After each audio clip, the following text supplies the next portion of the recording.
You can. All right. Good morning, everyone, and an extra warm welcome to Atif. Are you there? Good morning. Good morning. Good morning. Very warm welcome. We'll do a quick round of introductions, if we may. So, welcome to our weekly radio show right here, Show Business on Spice FM. We have the amazing Allan Curry. Would you care to say hello, Allan? Good morning, everybody. Hopefully, because I've done this a few times with them all, I don't really need to introduce myself, but I know we're going to talk about last night's absolutely brilliant event, but I'm one of the few people that walked up those 7 flights of steps in the initial stages of ABC, and leave it at that. Wonderful. Thank you. I'm ever so grateful, and look how fit you are, Mr. Curry, as a consequence. Well, not quite. I think you might have done my back in as a consequence, but we'll talk about that offline. Yeah, that's a different conversation. Yeah, thanks for that. I knew you were going to blame me rather than that person that you went to see in Whitley Bay. Anyway, that's a different conversation. Yeah, absolutely. The delightful Doc. Doc. Morning. Lovely to be with you. I've known you about 14 years. Enjoyed every one of them. Enjoy your events. Enjoy your honesty, integrity, and fun. Enjoyed last night. Wonderful. Thank you ever so much. And I'm ever so grateful for getting you out of bed to join us. Yeah. I was in bed, actually. It's a very pertinent point, because he's not an early riser. So what? It's all good. So I think that's a good thing. Whatever suits. Anyway, we've managed to get our wonderful award winner, Atif. Thank you so much for joining us. Congratulations. Please introduce yourself, say who you are, what you do, and why you do it. Yeah, great. Thank you so much. Apologies for not being there last night. I had a pre-existing event here in Riyadh. I'm going to be talking about why fresh produce industry needs to be rescued, and more importantly, needs to grow, because everyone needs to have fresh produce. Everyone eats food.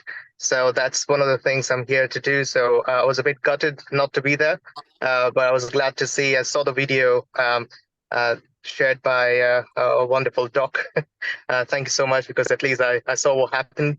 So I'm Atif. I'm the chief exec and founder of Woodsano. Woodsano, as a company, we make highly dexterous robots, robots which are designed to work like a human being on a production line. So as soon as a fruit is harvested in a field, we take care, as in our robots take care of every process required, from quality to weight checks to packing according to a retailer specification. So when you go into your favorite retailer to pick up a punnet of grapes or wine tomatoes, there are a number of specifications which the retailers enforce. On top of course, quality being good. We currently, it's all done by manual labor. We employ robots to do that at the same and better efficiency as a human being. So that's pretty much where we are and what we do. And I think one of the biggest reasons of us doing this is that fresh produce industry, as it stands in the UK, is struggling to get labor. Labor has been difficult for a very long time. But also it's just difficult to find people, difficult to maintain the same quality. And there's a lot of food wastage which happens because of non-uniformity present in when people process fruit. A lot of fruit gets wasted because they're either not processed on time and they go off, or they are processed incorrectly, which again are not sold, which eventually never gets to you and me as a consumer. So that's one of the biggest reasons why we do that. We want to assist and we want the fresh produce industry to thrive in the UK. And then we realize that this issue is not just a UK issue; it's a global issue. We've got the same issues in the US, Canada, Australia, New Zealand, and also Asia. So everyone wants to improve their process of handling fruits and veg, and getting the freshest fruits and veg. And again, employing robots means you've got that ability. I hate to interrupt, and I've enjoyed what you've said, But why do we have sell-by dates on vegetables and fruit? I think that's something which, of course, there are a variety of reasons. One is the shelf life detection of essentially when a fruit gets moldy or is no longer good enough to be sold. There's a bit of a dark art. There's no real science behind saying, oh, sell this in 5 days, sell it in 4 days. It's based on experience and what people have looked at.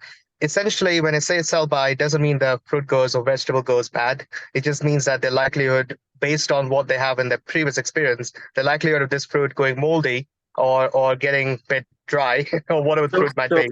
So what you're doing, should we remove sell-by dates? Yep, absolutely, and that's one of the things we do.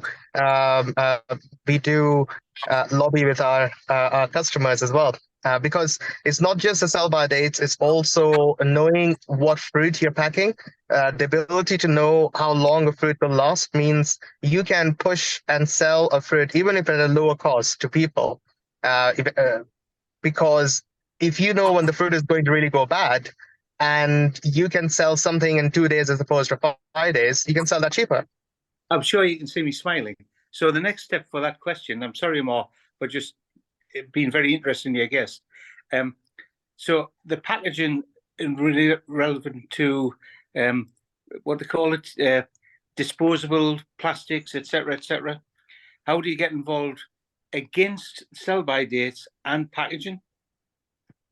What do you mean? I mean, sell-by dates is something, again, if you know what product you're packing and what the freshness of the fruit is, you technically don't need sell-by dates.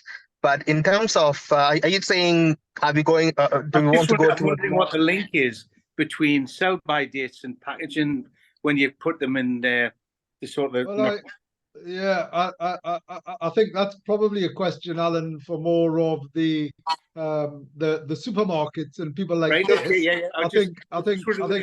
I don't want to get slightly distracted by the fact that Atif's created robots to improve efficiency, and also that isn't just by productivity, it's also by the carefulness or the consideration of when you're picking things as well, because then that ensures a consistency, doesn't it? I mean, that Atif, correct me if I'm wrong. I think it's not just around you can't get labor.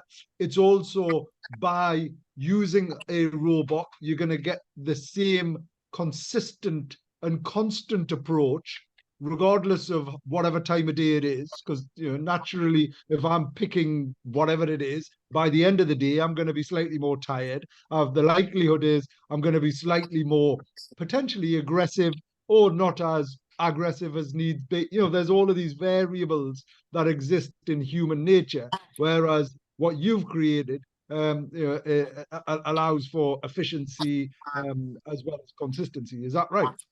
Absolutely. I think it's a uniformity and consistency of fruits being processed. So when a human being like you and I try to pick up and do that for 8 or 9 hours a day, your productivity goes away. The way you handle the fruit, even if you're being dexterous and delicate enough, will not be the same from hour 1 to hour 5 to hour 8. What robots do, we've got something called an electronic skin, which enables robots to really feel like a human being, get the feedback of the fruit, how soft it is, how delicate it is, and in real time makes those decisions to manipulate the fruit, as in pick the fruit and process it in the way it's supposed to be processed. We also have what we call deep learning models, where robots have more or less created human-like intuition, where within a fraction of a second, the robot will be able to look at a fruit, identify what the fruit is, identify any issues, but also just know the weight of the fruit. Even complex fruits like grapes, which can be quite varied and quite random, it can tell the weight of this fruit with a fraction of a second consistently, which means again you don't need weigh scales. You've got the same quality, the same processing of fruit from pack 1 to pack million. It's exactly the same, whereas with human beings, you've got massive variabilities. And also depends how long the people have worked. If the people have just started a week or 2 weeks training versus someone who's worked for 2 months, there's a whole series of variability which you don't get in a robotic system. And the best part is I actually witnessed all this, Ammar and Allan, when I was at Biscuit Room the other day, and you could actually see the robots thinking and doing the stuff. It is just amazing. And I'm just amazed that we are lucky to have this in the northeast of England. I think that's fantastic, right? So Atif, tell me a little bit more about you and your background. We've only got a couple of minutes. Ever so grateful for you dialing in from Riyadh. It's good that you're doing this, but tell us a little bit more about you. Sure. So yes, I did my I moved to the UK when I was 17, 18 years old. I studied in York, University of York. I did electronics and nanotechnology, and then I went to do my PhD in Edinburgh. The reason why I did my PhD was to prove that the skin I was trying to make at the time had some ground, some peer reviewed research. So I did my PhD, and obviously got the first prototype of the skin. But what happened was, within 6 months of starting Woodsano, I and my personally, and also the business, I moved everything to the Northeast. Because of all the amazing opportunities in the northeast of England, which many people don't realize. One of it being as a production company, having that talent, that local homegrown talent of manufacturing, and again engineering is almost unrivaled anywhere else in the UK. We were in Edinburgh, so our company was started in Edinburgh, but moved within 6 months to the Northeast, where all operations currently are. And we do a lot of work to promote the Northeast of England. and I think a lot of people don't realize what we do and what has happened. Like Doc just mentioned, we held an event in September, invited our customers and our guests from around the world to come to the Northeast. And many of them actually said, had it not been us inviting them, they would have never been to the Northeast. So I think now they're going to come back with their families to experience what the region has to offer.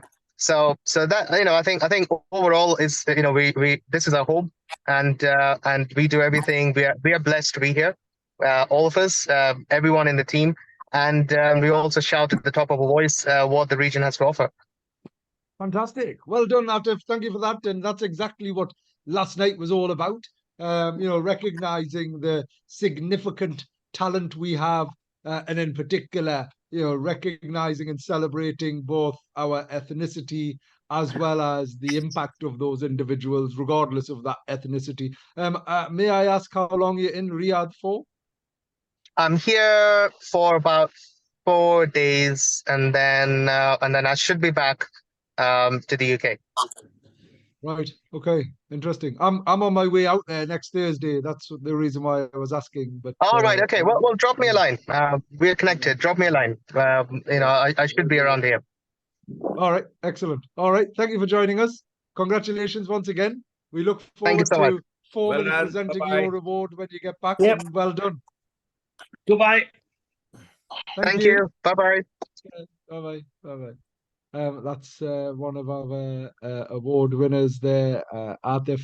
We're going to move straight into our next award winner for 10 minutes, who works for a university, won the Health and Life Science Award. Muhammad Safwan Akram is, and I don't know whether he'll know anything about sell-by dates or packaging either, but we can certainly ask him that question. We're talking about diversity here. Good morning. Good morning. Can you hear me? Yes, we can. Good morning. Yes, wonderful. Congratulations, Safwan. Do you like to be called Safwan or Muhammad? Yes, Safwan. Safwan. Yes. No, I thought so. So thank you ever so much for joining us. We have Challenge Annika in the top left hand of my screen, who's entertaining a dog, obviously. And our wonderful friend Winston is a great addition to this. But let's hear from you, please, Safwan. Absolutely. So let's hear from Safwan, please. Introduce yourself, say who you are, what you do, and why you do it. Okay. Thank you, Ammar. So I'm an associate professor for biochemistry and biotechnology at Atif Syed University.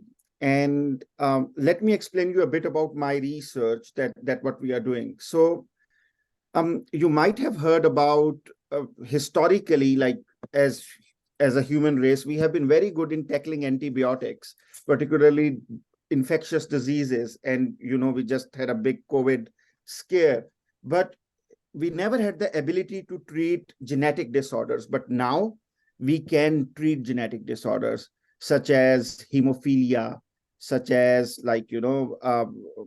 basically spinal muscular atrophy. But we have a huge challenge, and that challenge is, have a guess, Ammar, that what is the cost of one injection for a patient of spinal muscular atrophy? Have a random guess. £27,000. 27,000 pounds.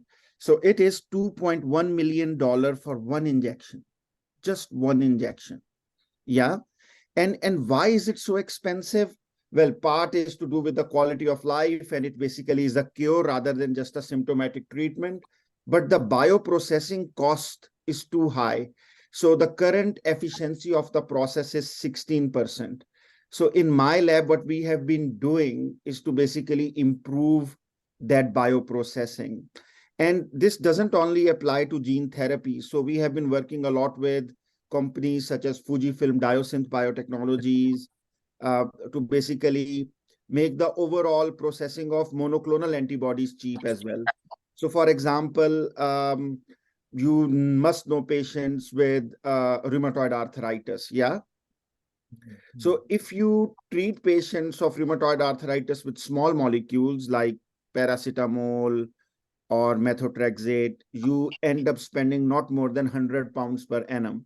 But when you move them to biologics, which are much better in treating them, still even after the when the patents have been expired, even then you are paying somewhere around 24,000 pounds per annum. So what we have been doing at Teesside University, particularly at National Horizon Center, that how we can bring the cost of these cost of processing down for these important drugs. Another thing, the way we work with, so I have been working with this company known as Heart Biologicals, which is a small company, 40 to 50 man band in Hartlepool. No. Very well nestled between Newcastle and Middlesbrough. And they make these bleeding disorders kit, for patients who are admitted to emergency. And they are currently making a kit to disease von Willebrand's disease. And there was one compound which there is only one manufacturer in the world who is about to stop producing it. So we have been manufacturing that in my lab, which is quite nice. So it's a type 3 glycopeptide, which is just an antibiotic, which they need. It went out of fashion because it used to cause platelet aggregation. But now it is being brought back to diagnose this disease. So which is quite nice. Amazing. I feel as if I've just had a chemistry, biology, lesson, but it's certainly enlightening, and it's actually a pleasure and honor to see this type of advance taking place within our region. It's and certainly through someone like your good self, Safwan. I suppose, and Doc is far more qualified and educated than me in this field because he is a doctor. But in any event, I have some immediate questions around the viability. So I'm a business person, and I think through how do you develop a business model or an operational model which is viable, and in particular where it relates to health, right? Because there isn't a price you can put on health. Having said that, it feels almost extraordinary in this day and age that an injection can cost 2.1 million pounds or dollars, sorry, and that we don't have the technology or the capability to improve those processes, because correct me if I'm wrong, and I may have misinterpreted this, but what you're suggesting is this one injection takes, if there was 100 processes, only 16 of those would be, Efficient, successful.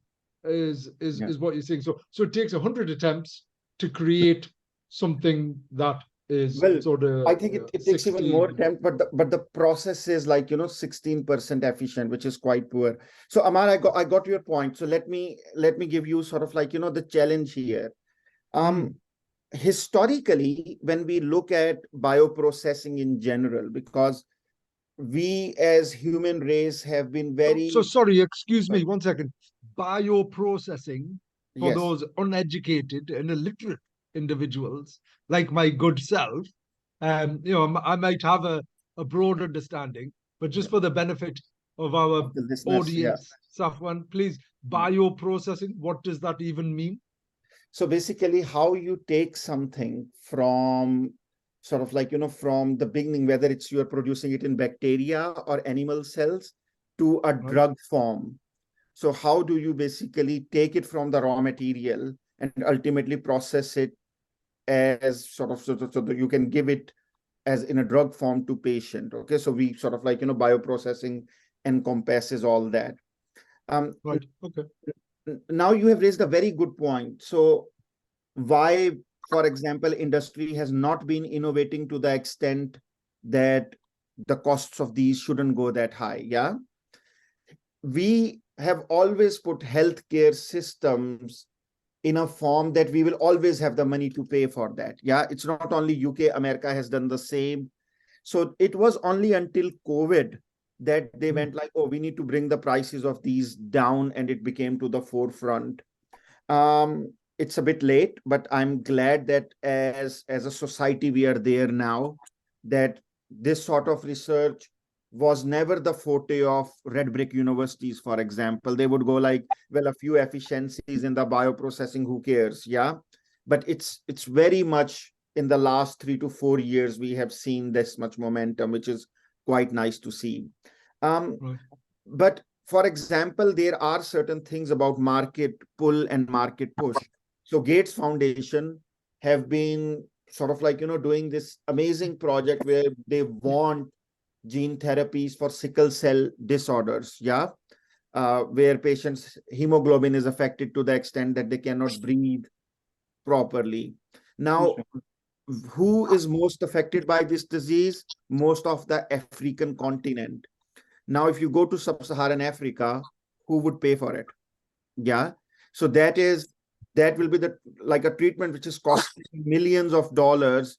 People won't be able to pay for it. And coming originally from Pakistan, which is, is a developing country, to have a treatment and not able to treat your patients sometimes cuts through much harder than having no treatment at all. Yeah. So if someone's loved one is dying and you are saying like, sorry, we just don't afford to treat you because you are poor. So I think the kind of work you are doing in terms of bringing communities together, I think we have a very urgent need that we make sure that we bring sort of like, industry, sort of scientists, researchers, healthcare workers together in a sense that we make sure that we don't lose a single life because of economic reasons. And it is great that, like, the kind of platform you have built, because the best science comes from basically all parts of society, where sort of like, people are together just on the basis of what they do rather than where they come from. And also sort of like, whole of the infrastructure needs to go together. So for example, treatment for hemophilia has just been approved. Yeah. So if you go back 30 years back, or well, 10 years back, even, you wouldn't even think that you can treat hemophilia. Now for that sort of treatment, you need bone marrow transplant. Yeah.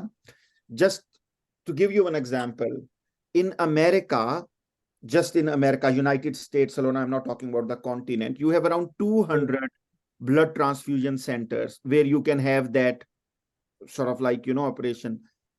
On African continent, how many blood transfusion centers there are who can do bone marrow transplant? Only 5.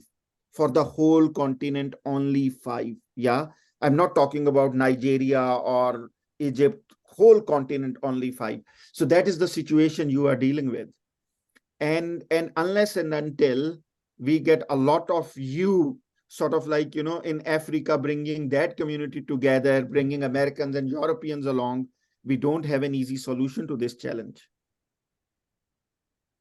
And I think it's a very sad state of affairs, Safwan, but equally sort of encouraged by these type of conversations. It is a real pleasure and honor to have someone like your great self, being rightly awarded and recognized on that platform that the likes of my great friends Allan and Doc, we've worked collectively, we've worked collaboratively.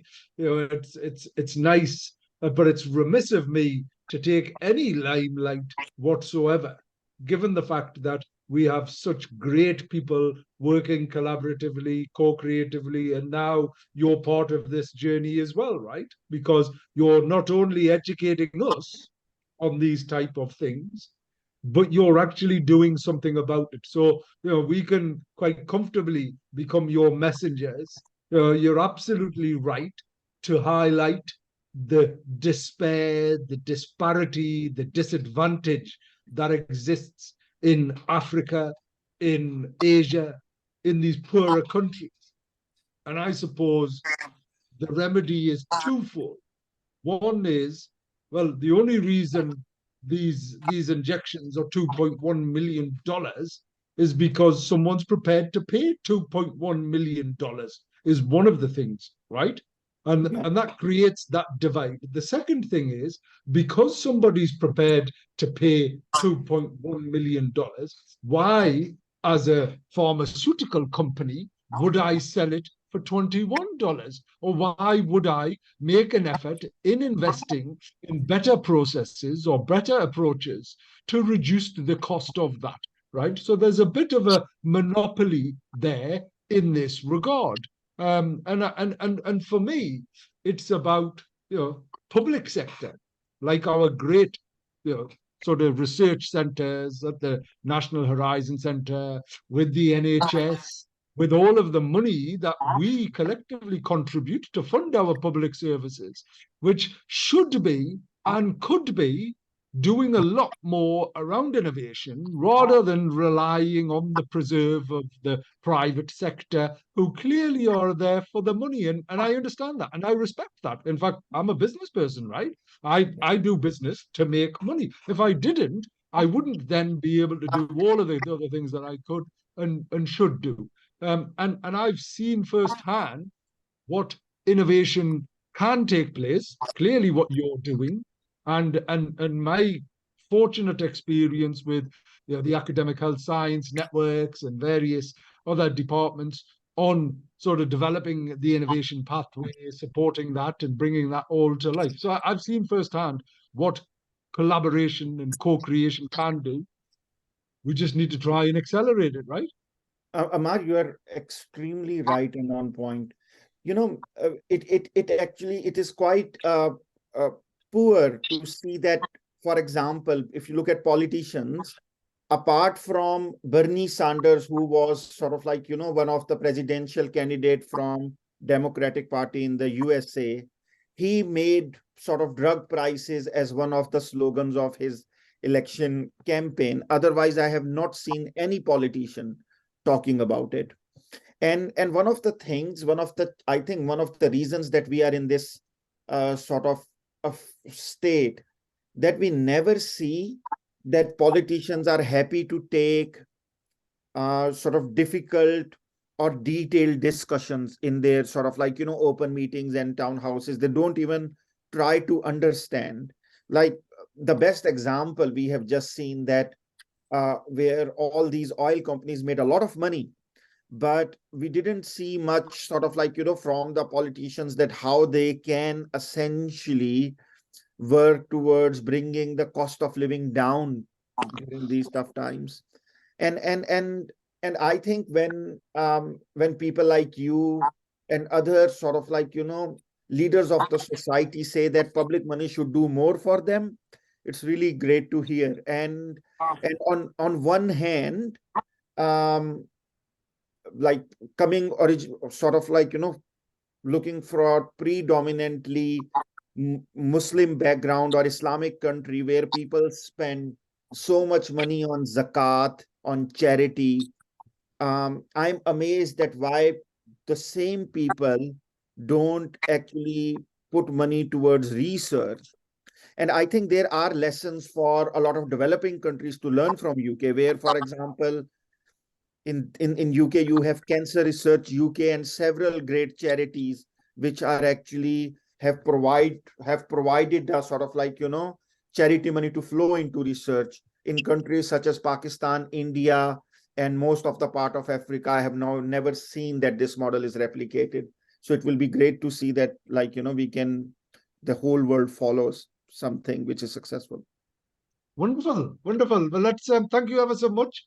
We've taken up far too much of your time. We had 10 minutes, but it's been a real joy and a pleasure to hear of, as you can see, my deep interest in the work that you do. And Doc, I know, and Alan share that I'd too. like to add, may I, that in you, sir, I see someone who connects politics, money, research, because most people are scared to step over the threshold.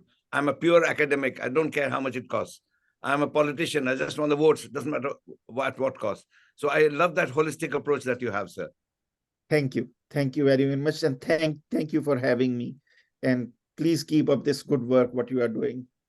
And as I said earlier on, you're part of this journey. So we're going to come back on to you and see how best we can communicate these messages and support what you're doing with deep interest. Because, as we said a couple of times last night, without health, there is no wealth. And that's a matter of fact. So we need the wealth to support health and for everyone, not just for those who can afford it. So thank you for what you're doing. And, Thank you very much. And congratulations ever so much for winning the award rightly and justly for the work that you're doing. Thank you. Thank you very much. Thanks, Ammar. Thank you. Thank you. Gosh, couple of great winners there, Doc, Alan. And amazing, and not just business people, researchers, and in our own area. I mean, imagine the skin that the guy has made is 10,000 times more sensitive than human skin. There's 10,000 more packed. It can pick up a rotten cherry, and it can pick up a laptop. Can you imagine that? How much brains it needs, how much machine learning. And again, this guy, I'm just amazed that he's not just an academic, he's thinking outside. He even mentioned zakat, So he's not scared, outside the box thinking, Amazing guy. Amazing, really amazing. And this is what, interestingly, this is what we have been championing, right, for 15 years. Like, honestly, is what we've been talking about innovation, right? We may not have been talking about innovation in the more academic sense of research and development and whatever else, but we've been talking about breaking down barriers, doing things differently. If you think about how much we and Winston obviously have progressed, have progressed, over those 15 years, how much we collectively have come together to connect, support, and promote. But no, great. Thank you. So, bless you. Excuse me. And bless you all as well. Anyway, so Alan, Curty, you need to change your name. I don't know why you've inadvertently. It's Curty. I haven't got a clue. Look. Let me change that. Anyway, Doc, let's talk about last night. It was very touching, and I think Sandhu is crazy and lovely. I think he was fantastic. And someone sneezed, and he said, "Bless you." Or was it you who said, "Bless you"? I think it was you. I said, "Bless you." I think you, yeah. It is just amazing. It was so lively, you know. It was so organic. And people were very happy, you know. And lots of women winning, which I also loved. Lots of it. And, you know, there was a lot of bonhomie and comfort and let's look, I'm important, you're important. I could go to any table and sit down and chat with people. And I did. I talked to the NHS lady. I just sat down next to her. I said, look, I've said this to the health secretary. Why do you always talk about hospitals and beds and money? How about the jewel in the crown of British healthcare, which is general practice, which is going down the pan, you know? You can't get an appointment. She said, I get an appointment in 3 weeks' time. I said, same here. That has to be looked at, you know. So real stuff, all of us suffer this. So, you know, and I think it was very good that different people could mix and merge and people are intermingling, laughing, joking. I think it was a wonderful night, amazing night. No, it was. And, you know, I'm ever so grateful for the team for pulling together all of the supporters. You know, you could describe me as a little bit of a stress head, you know, because I was waking up every single night going, you know, all of that. But in the end, all's well that ends well, right? Is what it is. And you're absolutely right, Doc.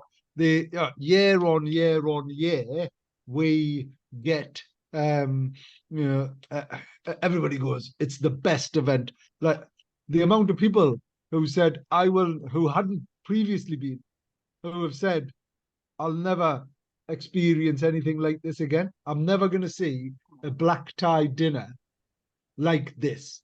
And one of them, I'll not take name any names because the person's very important, and I would hate for that person you know, to ever be quoted for whatever reason. Anyway, he or she, they, them,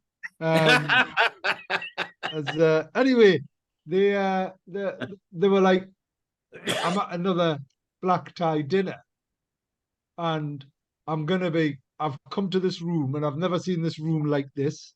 But not only have I come to this room and been to so many dinners at this room, I've never experienced anything like this type of, you know, environment, this vibe. Gosh, the amount of dinner. I mean, people were leaving, and as they were leaving, they're going, you know, oh my God, that dinner was horrific that me and you were at.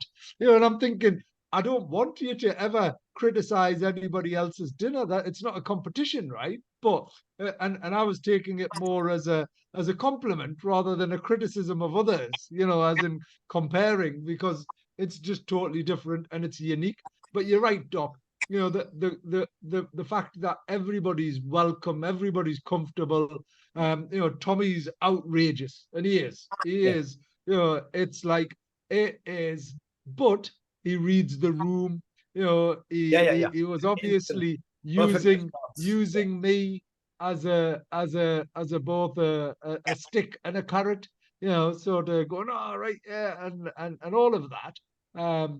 But when I looked around, the vast majority, if not all of the people, were laughing their heads off. He was simply saying things that either people thought and would never feel comfortable, politically incorrect, right?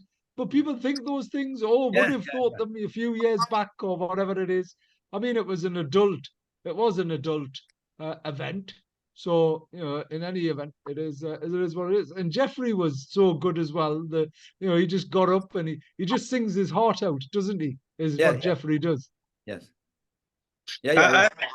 I think I would add to that is watching how, I say we, but definitely yourself, with ABC has progressed, because we moved from the Beacon to the hotel to where we are now. Am I still there? Because the doc looks like he's frozen. But, Alan, sometimes I keep quiet and listen to you. Carry on. No, that's fair comment, Doc, and I don't like you either. Carry on, just carry on. Don't be scared. We love each other. There's so much love in this room. It's so inclusive. So the concept of where you started or we started, and I keep going back. I did go up those 7 flights of stairs, right, which you mentioned yesterday. The fact that where we are now with ABC, and the fact what you've just alluded to, Ammar, that people want to be there, and they don't want to be there because it's to be seen, to support Asian, to be so white, whoever it is. It's not about that. It's the way you've managed, and hopefully a little bit of way, to make inclusivity the way forward. And it's the event everybody wants to be at. And last night, I do think, because obviously I've been with you from the beginning as Doc, and the context really promoted that. And I actually thought Tommy was much better this year than last year, because he knew how now to read the room. Last year was his first time. Obviously, he said, am I going to get back? Well, obviously he will. But he read the room much better because it was his second year. And he actually added to the whole environment again for all the things you've said before. So he was sorry, go, Doc. He was even bolder, but the room accepted him. The room also knows who he is, what he is, and it means no harm. You know, so it's a two-sided. Well, I don't know about that. I don't know about that. So I don't think I mean, the amount of people that said, "Who is he?" to me, you know, there was a lot more people who didn't. There was quite a few people who sort of said, "Oh, does he do weddings and will he book them and whatever else, right?" type thing. Is he a comedian? And I was like, yeah, that's exactly what he is. But there was, you know, one particular person on my table. I mean, that's where I was judging it from. There was one particular person who kept on going, oh, you know, looking around the table whilst everybody else was laughing their head off. Yeah. You know, so anyway, you can't please all the people everywhere. I was rather uncomfortable, just for the record and for everyone's benefit. I was rather uncomfortable with a whole host of things that he said and done. But my speech was all about getting comfortable with being uncomfortable, right? Yes, exactly. So how it would be rather hypocritical of me to then go, oh, can you please stop, you know, having a laugh? You know, is because that's potentially what I would have been saying. So it was, you know, it is what it is. If the whole room went quiet with his risk jokes, if it went quiet, then he's wrong. But everyone. He said that. Yeah. Is that not the world we're living in now a little bit, though? Where is that not the world sometimes we're living in, where we're frightened to laugh at what we think? Yes. Exactly. And that was it. That was exactly it. And that was my point around inclusion is that we shouldn't be uncomfortable with sharing some views, you know, and people shouldn't want to just simply seek out being offended.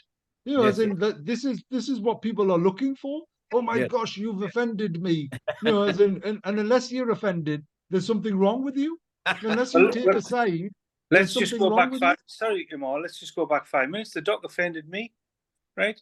He said he gets bored. You love being offended. You'd rather be offended than ignore. Well, I've had enough of you. I'm sick of you offending me, right? Oh, well, then leave then. Yeah, well, no, I won't, because I still love you. Okay, carry on loving me then. Ammar, but on a I love these type of domestics live on air. So we're just talking about not being offended. Every Monday, and that's exactly what everyone is. It's like Ammar, you had to be offended, didn't you, Alan? Eh? But is that not the real world in actual fact, where sometimes we're frightened to say these things? The doc says absolutely horrible things to me on a regular basis. I come home and I cry. Gosh. Oh my gosh. And then I still go out with a drink. You had to then get offended, didn't you, Alan?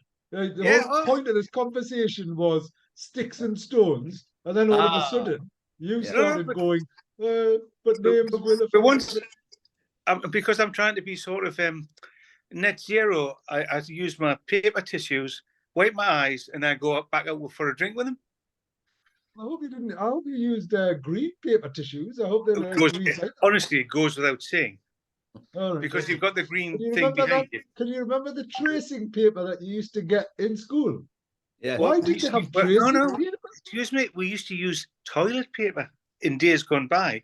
ISO was the best tracing paper, but that's even before you. Doc, you must know that. Yeah, I'm old enough. Well, obviously you dye your hair, but yes, you're old enough. Yeah, I'm offended. Sorry, say that again. Like hell I am. So another point. May I come to a slightly more serious point? I was amazed at your honesty of being embarrassed to wear Indian clothes, Pakistani clothes, whatever you want to call them. Good point. That's true, you know, it is internalized racism. So in India, now they have started wearing pajama and all. Otherwise, chaprasis used to wear. The sahib, the brown sahib would have a suit, speak only in English. So slowly that is changing. So you brought a very important point that colonialism has to leave the mind as well. You know, and what you brought is a very, very, very important point. And that's why when I wear Indian clothes in the beginning, people say, well, why are you in these clothes? Because it's a social occasion. It's a religious occasion. I don't wear it to shop in Asda, but I do wear it on those special, like Scotsmen wear their kilt, you know, on special occasions. And it looks so nice. Like you wear your army clothes when it's appropriate. So for those occasions, as you said, okay, you can wear a black tie. Even Sandeep made an effort. He had a pink bandi. It's nice, you know, and it's good to bring out these little subtle things. One day we might have Mr. Curry in dhoti kurta, you know. You never know. We will next year. If I even understood what that was. So next year we're going to insist that everyone wears Asian wear. Right? Oh, no. We're going to insist that everybody wears Asian wear. Obviously, it's an inclusive event. So whether they want to come, dressed as a cowboy or an Indian or whatever, whatever, if they want to come in fancy dress or whatever it is. In fact, that's what it's going to be. It's going to be a fancy dress, so you can come as whatever you want to be. So if we've got like dinosaurs and sort of Draculas and superheroes and whatever else. In the finest tradition of I never know whether you're joking or not, it's actually not a bad idea. Yeah. All the good ideas start as a bad idea, don't they? That's the point. Yeah. They do. So you go, and then you go. Doc's on that point around being comfortable. I still remain uncomfortable wearing. As I came down my room, as I came out my room yesterday, wearing that outfit, coming through the hotel, because we were staying in the hotel and whatever else, people were like looking at me, and I'm like feeling a bit sensitive, is the thing. But it's like, I'm really proud of it. I genuinely am. I think it's a wonderful thing for us to celebrate. Just like Alan in his 33 bus that he was on. My only problem is I don't have an Asian outfit. I can borrow one of the Docs, but it'll be too big for us. You can have a pair on Monday. You can lend one of mine. Anyway, so the future. What's next for inclusion by default? Doc, congratulations on the Indian Northeast Association. I think that was a wonderful thing. I think participation is it. And one morning I thought, you went to that meeting, which we won't mention too much, in 3 Mile Lane. And I thought all these people have collected together. I seem to know who does the dance teaching, who does this. I know Veena Soni, who's done this for years and years and years. And it was not an easy journey, getting people together. In fact, when the BBC came, I said, getting Marathis and Gujaratis and Bengalis from India and the South Indians together is harder than getting Newcastle and Sunderland playing together, It's true, we like to keep our differences, but sometimes crossover, So the first event was just amazingly popular, amazingly well run. And I think we chose the right people, Amit does the events. He knows all about events. Veena does the choosing who comes to the stage. Well, she's done it for so many years.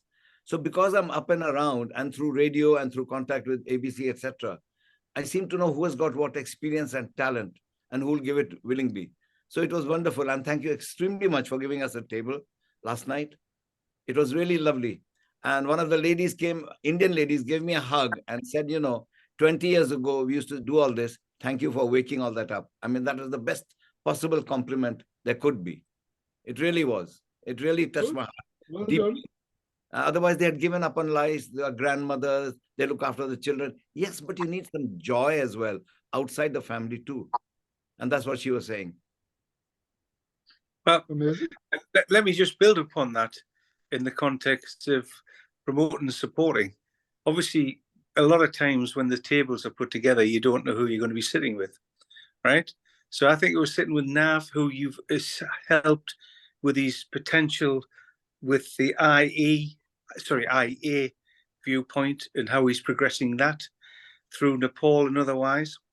And on the right of myself was Keith, who's a psychologist, who you've also aimed and pointed in the right direction to develop something he's looking at with small business. So the promote support issue was absolutely involved on the table I was involved with, if that makes sense. So the doc's explaining one aspect of ABC. I'd just like to mention the other aspect of the people I met on the night who were comfortable for the first time, believe it or not, to be in the ABC. Bear in mind, we've been there since the beginning, but absolutely, A, loved the event, but B, loved the connecting and support that's been provided by ABC. To that, may I add a thank you. suggestion for the future? I wanted to meet a lot of people whose names I knew, but I didn't know which table they were on. So in the room, perhaps in some shape or form, if you had who's sitting at which table, I could go and meet such and such. I could go. Otherwise, I had to go and ask a lot. If that's possible next year, please. Great suggestion. I mean, there was a TV screen, as I understand it, or TV screens with all of that information on. In the but first room. They must Before have been in the first room, so they mustn't. But Yeah, during so you're in right. the event, when you say now mingle, I want to meet that NHS lady. She thankfully said I'm at table 11. If she hadn't, I'd be just going around looking for the face, you know. Yeah, no. I think it's absolutely great suggestion, and we're always looking at how might we sort of do that. I also think maybe anyway, there's a range of things like table names on the table so people can see, and when you're talking to each other, just because one of the things is when someone introduces 50 people introduce yourself, you then go, oh, what were they called? And they sat on your table as well, and whatever else. I just think, but yeah, it was great to see such a collection of different peoples from different places with different backgrounds. I mean, gosh, I didn't even know some of the people who had been shortlisted, right? Because they're coming up to me and they're going, oh, right, oh, great. And you can clearly see, because of the relationship I have with them, that their expectation or anticipation was, I'm going to win. And, is part of that. And it's really interesting. And I mean, if I had my way, they would, right? But that would be wrong, because then it's not independently judged awards and whatever else. And, the judges had actually been the previous year's award winners. Anyway, we're coming up to the end of our show. I'm delighted for Martha.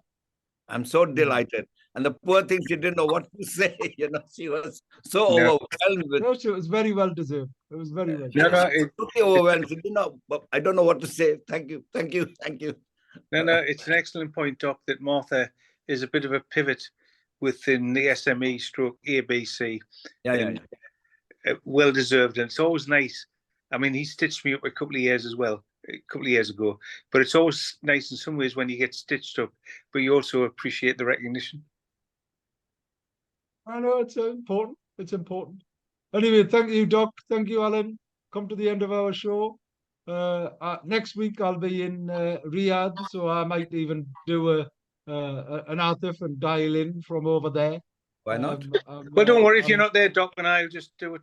We'll have a few. Do it from Riyadh. It'll be lovely, You're very welcome. You're very welcome.